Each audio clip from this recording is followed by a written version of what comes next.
Dzień dobry. Kolejny ranek. Kolejne fajne miejsce, gdzie spędziliśmy noc. Od rana cieplutko, w nocy troszeczkę deszczu, ale nie za dużo. No, dla nas to żaden problem, bo mamy bardzo szczelny, fajny namiot, także tylko słyszeliśmy taki usypiający plusk, jak nam te kropelki uderzały o ścianki namiotu i to nas usypiało. Spało się bardzo fajnie. Tutaj była kompletna cisza, nikt nam tu nie przeszkadzał. Jeszcze przed spaniem na tą dróżkę wjechało na chwilę auto. No może ktoś gdzieś tu z oddala zobaczył światełko i chciał sprawdzić, kto tu jest, co się tutaj dzieje, ale zobaczyli namiot, wycofali od razu. Ja nawet myślałem, że podejdę, pogadam, zapytam coś tam, ale nim zdążyłem zrobić 2 kroki, no to już ten samochód wycofał, także widzicie, z miejscowymi też ten kontakt, no niby jest fajny, ale niby też oni nie zawsze jakby chcą pogadać, tylko odjechali. No ale nie robili za to żadnych problemów. Z takich rzeczy, które musimy dzisiaj załatwić, to niestety zauważyłem, że w tej oponie, to jest tylna lewa, schodzi powietrze. Wczoraj miałem już taki komunikat, wyświetlił mi się na komputer, powiedział, że tam utrata ciśnienia, sprawdź. No byłem, sprawdziłem, faktycznie około 1 bar uciekło. Nadmuchaliśmy wczoraj rano. Wydaje mi się, że ta opona jest miękka.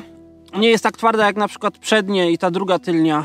Więc będziemy szukać jakiegoś wulkanizatora i spróbujemy naprawić. No czysto teoretycznie oczywiście jechać by się dało, z taką uwagą, żeby na przykład raz na 24 godziny podjechać, dobić tego powietrza, no ale to na dłużej jest to po prostu, przeszkadzałoby to w jeździe. Poza tym, na przykład, jeśli byśmy gdzieś pojechali w jakieś miejsce, gdzie chcielibyśmy zostać na 2 noce, to mogłoby się okazać, że to powietrze już tak bardzo zejdzie, że już wtedy nie damy rady dojechać na stację benzynową, na kompresor i sobie dobić. Co prawda mamy w aucie 2 kompresory, takie, które się podłącza do gniazda zapalniczki.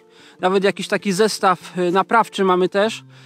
Ale powiem wam szczerze, czy to działa, nie sprawdzałem, więc wolę to zostawić jako taka ostateczność, a jak się da gdzieś dojechać, naprawić, no to naprawić i mieć to z głowy. I znalazłem tu jeszcze jedną ciekawostkę, tylko trzeba tutaj troszeczkę wejść w krzaki. Są tutaj bardzo duże owocniki grzybów. Mi się wydaje, że to są kanie. Co prawda nie jestem na 100% przekonany. Zobaczcie na ten grzyb. Jeśli chodzi o kanie, to powinno się sprawdzać między innymi ten drugi kapelusiek. Jeśli on jest ruchomy, a ten wydaje mi się być ruchomy, nie był na trwałe przyrośnięty, więc chyba jest to kania, a nie sromotnik, ale wiecie co? Nie jestem na 100% przekonany, więc nie będę go zbierał i jadł, bo nie chcę się po prostu zatruć, szczególnie, że jesteśmy w dwójkę z Dorendą, z dzieckiem, więc jeśli byśmy się zatruli, to byłby kłopot. Tu jest obok drugi, no słuchajcie, w moim zdaniem na 100%, no tutaj widać, że ten się ładnie rusza, jest to kania. Ale jeśli są tu znawcy, to proszę też potwierdźcie moją ocenę, czy jest, czy nie jest. Jeszcze może pokażę z tej strony. I tych grzybków tutaj rośnie więcej. Tu jest 1, tutaj w tej kępce są 3. Gdzieś tam dalej jeszcze widziałem. No ale niech sobie rosną. O, tam jest taki wielki. Zresztą sromotniki chyba nie rosną takie duże. Kania podobno nawet do 40 cm może mieć szerokości kapelusza. A sromotniki, już nie zmiększajmy tak za bardzo, bo to są bardzo trujące grzyby, nie są tak wielkie. Dzisiaj, zanim ruszamy gdzieś w celach powiedzmy turystycznych, odwiedziliśmy warsztat, bo nam w ostatnie dni cały czas ciśnienie powoli schodziło. O, ten warsztat, może coś widać. I postanowiliśmy się, że lepiej to naprawić. A tutaj za dyszkę, 10 euro. Naprawili to. Była dziura, pan pokazał, że taki kawałeczek szkła. Tak. No. I on zrobił jeszcze większą dziurę i potem wsadził tam kawałek gumy chyba, tak, czy czegoś tam. Coś I tyle. takiego. Bardzo szybko to zrobili. Chwilę musieliśmy tylko czekać, aż będzie dostępny, bo robił coś innego. No to w warsztacie byliśmy rano jakoś. No, przed południem w każdym razie. A teraz już jest po 3:00. Ale jeszcze po warsztacie pojechaliśmy do Decathlonu, bo chciałem sobie kupić spodnie dresowe, bo jednych zapomniałem wziąć z Krakowa i no i wiem, żeby mi się w sumie nieraz przydały. Wygodnie w nich. Wygodniej, tak. Tak. No i potem ruszyliśmy w drogę. Jakie są postępne? Jedziemy ogólnie, jechaliśmy na północ, bo tam miało być najmniej deszczu. Ale z czasem jak patrzyliśmy na radę, to ten deszcz coraz dalej na północ też docierał, nawet tam gdzie wcześniej miał nie docierać. W sumie cały czas mniej więcej pada z małymi przerwami. Byliśmy tam na północy, prawie na samej północy Chorwacji. Prawie przy granicy słoweńskiej. Okazało się, że za bardzo nie ma tam takich miejsc, gdzie by można nocować. No dzisiaj nie wykąpiemy się.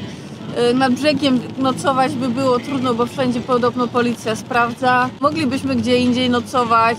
Może jutro w ciągu dnia by zrobiła się pogoda. Trochę bez sensu wszystko, więc zmieniliśmy troszeczkę plany. Maciek znalazł inne miejsce. Kolega mi powiedział, że tutaj na Istrii jest jakaś taka ścieżka, szlak 7 wodospadów. I teraz właśnie jedziemy do tej miejscowości, gdzie jakby zaczyna się z której się startuje na ten szlak. To jest stąd jakieś 40 km jeszcze, więc powinniśmy tam za niedługo dotrzeć. Prawdopodobnie jeszcze będzie padać, ale może przynajmniej tam znajdziemy jakieś spokojne miejsce na nocleg. A rano od 11 jakoś powinno się rozpogodzić, więc może pójdziemy wtedy na szlak, a jak nie jutro, to pojutrze. Tak. Może tam po prostu zostaniemy 2 dni. Może znajdziemy tam takie miejsce, gdzie można zostać po prostu. A dzisiaj spędzamy w samochodzie, jedziemy, staliśmy jakiś czas na parkingu, robiliśmy kanapki, bawiliśmy, Lisa się bawiła w samochodzie. Tak. Tak, jest ciepło, jest sucho, tak, nie jest najgorzej nawet. Tak. I sobie jedziemy, patrzymy w okno. Chwilę przestało padać, a my zobaczyliśmy przy drodze znaczek z wodospadem. Kierunkowskaz taki, żeby skręcić, więc skręcamy. Ten wodospad jest gdzieś tu. No. Tylko tak? Stoimy na nim. Tylko nie wiem, jak tam dojść, żeby go zobaczyć w całości. Bo ja patrzyłam na mapie, czy jest daleko do tego wodospadu i widziałam tam takie malutkie zdjęcie, że jest wysoki. Także idziemy dalej tą ścieżką i zobaczymy, czy się uda. Ale spróbujemy obejść cały ten teren, który jest ogrodzony dookoła, więc może gdzieś tam coś będzie widać. A jeszcze mnie zaciekawił tutaj taki budyneczek malutki. Jest możliwe, że to był kiedyś na przykład stary młyn. Tutaj, zaraz zobaczymy. Czy tam się da wejść, czy nie? Wejście może da. Może to i był młyn. A nie, wejście nie da, słuchajcie, bo jest zaspawane. Tak, to był młyn. To był na 100% młyn, bo widać żarna. Widzicie tu i tu, jeśli widać? Tak. No i dobrze, że zaspawali, bo z tego co widzę, to trochę się tam podłoga wali, więc jeśli by ktoś tam wszedł, to mógłby gdzieś tam spaść niżej. Ale w ogóle fajny teren. Jakby nie padało, w sumie moglibyśmy nawet tutaj na noc zostać.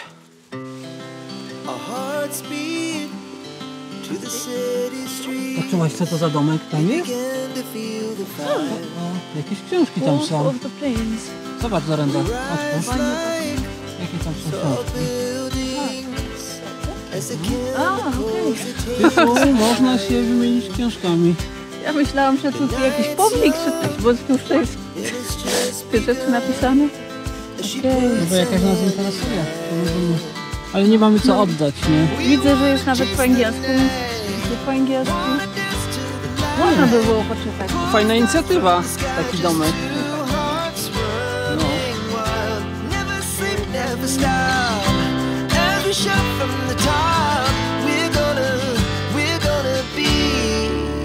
Całkiem ładny, nawet można by się kąpać, ale chyba przy tej pogodzie nie będziemy próbować. A najciekawsze jest to, że ten wodospad spada tam w dół, ale później jest w takiej dziurze i płynie dalej gdzieś tu pod ziemią, bo nie tworzy się żadna rzeczka. Ty tam byłaś na dole, Dorenda? Nie zupełnie. Nie udało ci się, ale Nie ma tu żadnej rzeczki, jakby gdzieś on pod skałami płynie, nie? Tak, dokładnie. Na mapie też to już widziałam. Aha. Po prostu się kończy tutaj. Jak się nazywa? Ponury wodospad. Coś Aha, takiego, nie, ponury. nie widziałam nazwy. No bo tam jest tak na dole dość ponuro, ale fajne miejsce. No.